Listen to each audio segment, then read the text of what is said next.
Hello and welcome to Easy Money with Don Anders. I'm here with Matt Repass, and Matt is a financial advisor in Ocean City, Maryland. And he's been working. How long have you been in the business, Matt? 35 years now. 35 years. So there's a lot of knowledge and experience. Matt's seen pretty much every market cycle we can see at this point. And we're back here to Black Monday. Exactly. So, and we're here basically to talk about, you've seen all these different market cycles, but what are the three big risks that people face in their retirement in 2021? The three that we boil it down to is understanding that you have to, in going through retirement, because it's different than ever before, you've got to manage the market risk, obviously, which people are most aware of.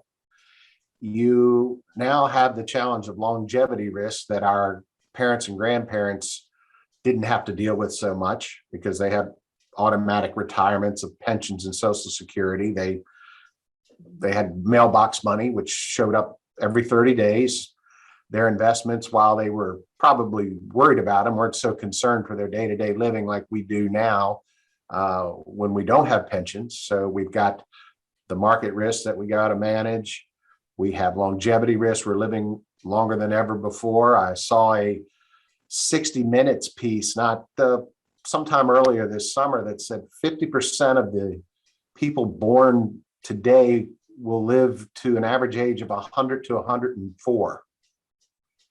So hearing the average age in this country of age 80, that's a midpoint. That means half of us are going to make it and half of us are going to go well beyond that. So this is something, longevity risk is a challenge. And then we have the tax or the legislative risk, the moving target that Congress gets to vote on how much of their retirement money they're going to take from you going through time. And that, to me, is probably the biggest risk because we can't really put our finger on it that we have going. Yeah, and I actually did a video on how rising taxes is probably the biggest risk to your retirement. Go ahead and link that up above. But let's take a step back and let's start with market risk, because you say that market risk is one of the biggest in 2021. Isn't the market risk always a big deal? Isn't it always an issue? Or why is it specifically a risk in 2021?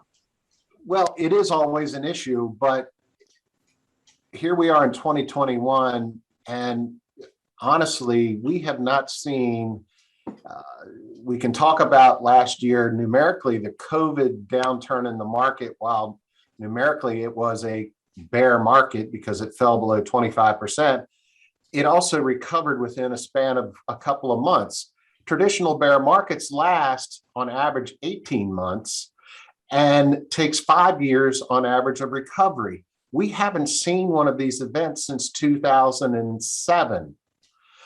On average, we will see one of these events every 5 to 7 years. Now, what does my 35 years of experience give me?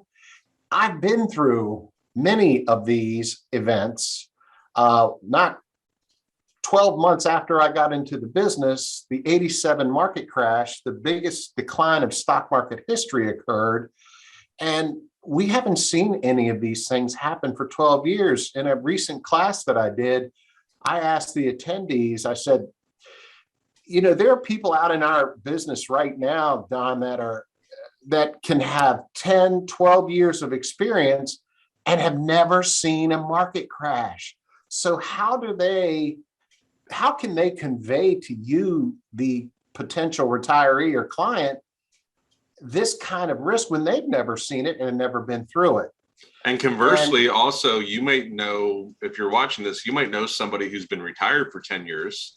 And you say that person's been retired for 10 years and they must know what retirement's all about. It must know what it's like, but realize that's not a long time, right? As we're going to get into longevity risk, you might be retired for 30, 40 years. You might be retired longer than you worked. And so somebody who's only been retired for 10 years, they have seen nothing but sunny days and puppy dogs in their retirement. Right. So, and if you take a look at the people, from my experience, the people I meet with that are in their late 70s, early 80s, who were retired in 2007 and saw what happened to their portfolios and their friends' portfolios, they're very conservative because they know what can go wrong. But then if you have people who have only been retired since 2009 and 2010, they're more aggressive because all they've known is up markets, right? And so you have to be careful. Number one, taking advice from friends and family, right? Who have that short sight. Number two, even financial advisors like Matt is saying, because financial advisors who were not in the business in 2007, 2008, don't know. I remember in 2007, I worked a lot with schools. So I would literally go into the schools and talk with people. And I remember I walked in right after the market crash in 2007. And one of the ladies said, "How dare you show your face?" She wasn't even my client. She just knew as a financial advisor, right? But she was so upset with the market condition. And actually she became a client, believe it or not. I said, "If you're that upset, we should talk." And she's still a client to this day. But those are the types of things you have to take a look at, because if you think that the market is never going to correct, I have some bad news for you. It is. Eventually, you will, in your lifetime, if you're 100% in S&P 500, you will in your lifetime statistically lose half your money. It's going to happen. It will happen. So let's talk about, okay, so we've had COVID, we've had shutdowns, businesses aren't still fully back. Why is the market as high as it is right now? My sister's name, Tina. Tina. It's an acronym thrown around our business at these junctures of a market cycle. And the acronym stands for there is no alternative. The reason people are piling money into the stock market today, and it is doing illogically continuing to go up even while economies are struggling and the global economy is struggling, is there are no other alternatives. CDs. I went into my local bank, their 5-year CD rate, 0.5%. You can borrow money at 0%. Bonds, treasuries, 10-year treasury bond, which every instrument in our financial system is basically marked upon, a 10-year government treasury, 1.3, maybe 1.5. So when you have no other alternative, and the stock market has done nothing but, like you said, rainbows and fluffy clouds, blue skies, no storms on the horizon. Hey, let's put money in the market. The Tale of Two Decades video that I have on my YouTube channel talks about this conundrum we're in. Is where are we looking at this? Where is our next decade? Is it going to be like the last 10 years where a market has gone up essentially on a 45-degree angle? Or is it going to be like the first decade of this century where the S&P actually lost money? And if you look at what the experts are saying, a lot of them are expecting the market to only return 2 to 4% over the next 10 years. And that's, because you're going to have ups and downs. But let's say you're the most optimistic person ever, and you say, yeah, well, I think the next decade we're going to keep going. Okay, but how about the following decade? Because you might be retired 20 or 30 years, right? Yeah. And what I tell people all the time is you need to have an all-weather plan. Something that does good, does well, keeps up with the economy when everything goes up. But when everything goes down, you're not panicking and acting irrationally. So you need to make sure you have an all-weather plan in your portfolio. And a lot of people do not. And a lot of people only have sunny day plans. So I completely agree. I think the market right now is one of the biggest risks. And it's probably the riskiest the market's ever been. It's at all-time highs. And in addition to what you said, the other reason the market's so high is we've had quantitative easing, right? We've had the government print money and basically dump it into businesses and dump it into individuals and make sure that people had enough money to buy. And also kind of go into that Tina thing. There's no other alternative. you might say, well, there is alternatives. How about Bitcoin? Well, guess what? Look how high Bitcoin is because there's no other alternative, right? How about real estate? Look how high real estate is because there is no other alternative. Everywhere that there can be an alternative is high right now because the government has repressed interest rates to encourage borrowing, to spur on the economy. And so something as small as a 2 or 3% interest rate hike could be detrimental for bonds, could be detrimental for the stock market, could be detrimental for Bitcoin, could be detrimental for real estate, because as soon as somebody can get 4% guaranteed, are they selling that stock and putting it in there? Are they selling that? They're probably definitely selling the bond, right? And so there's risk all there that you have to take into consideration. And if you're watching this and saying, I'm just going to put my head in the sand like an ostrich and hope it doesn't happen, that is not a plan. That's a retirement hope. Okay. So just make sure you know that. All right, let's move on to the next, the number 2 biggest one. Let's go into longevity. Okay, so now you mentioned that that 50% of all people born today will live to be 100 and 104. I actually read a book about, there was a book that talked about how some scientists believe that if you can live to 2050, that between technology and growth and everything else, that the average life expectancy might bump up to 150 or beyond, because they're going to be so good at solving longevity, printing organs, doing things, everything that normally kills us, they can regenerate at that point. Now, I don't know how true that is, but that's what some people say. That's what some scientists say. We've definitely seen the increase in age, right? So we've definitely seen where Social Security is first set up, full Social Security age was 65. Right. The average life expectancy was 65. So back then it was hey, if you live to this age, congratulations, we'll pay you for the rest of your life, because they didn't think it was going to be that long.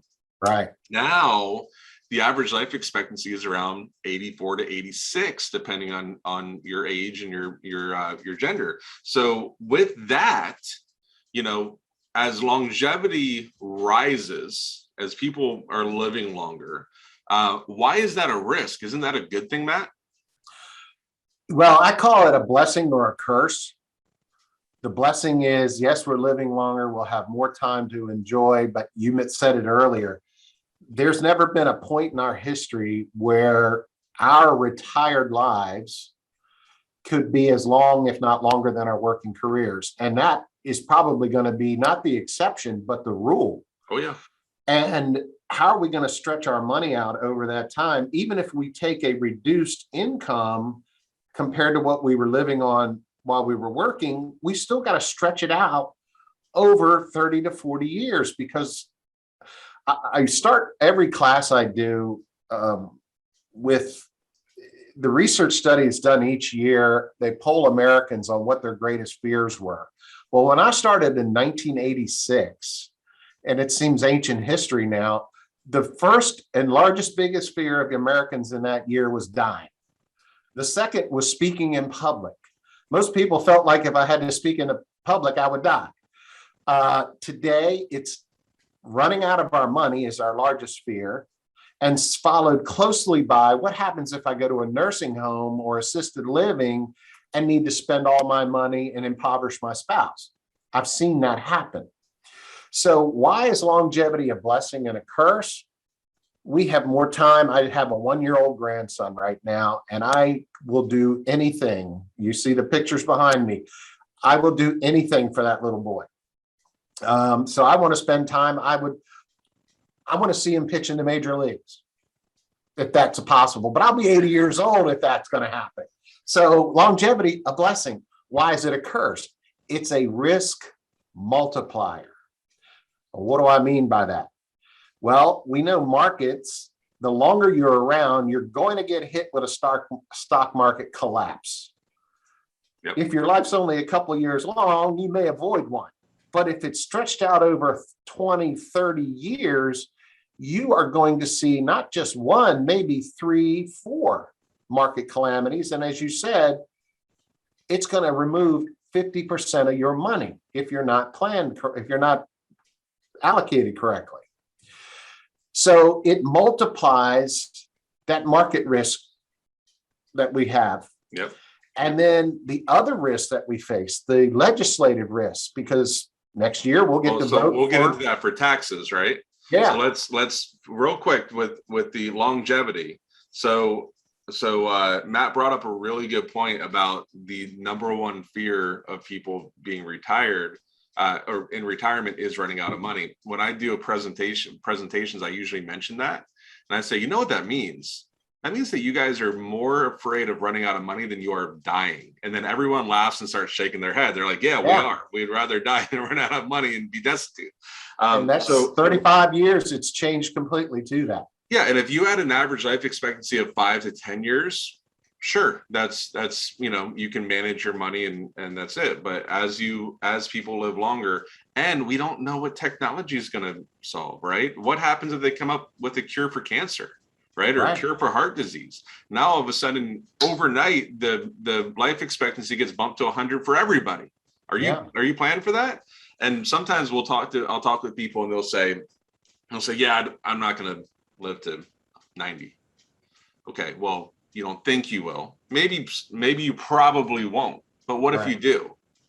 You're going to go live in a cardboard box? No, we're not having that done. So you need to make sure that you have a plan, because whether or not you want to, you might. Okay.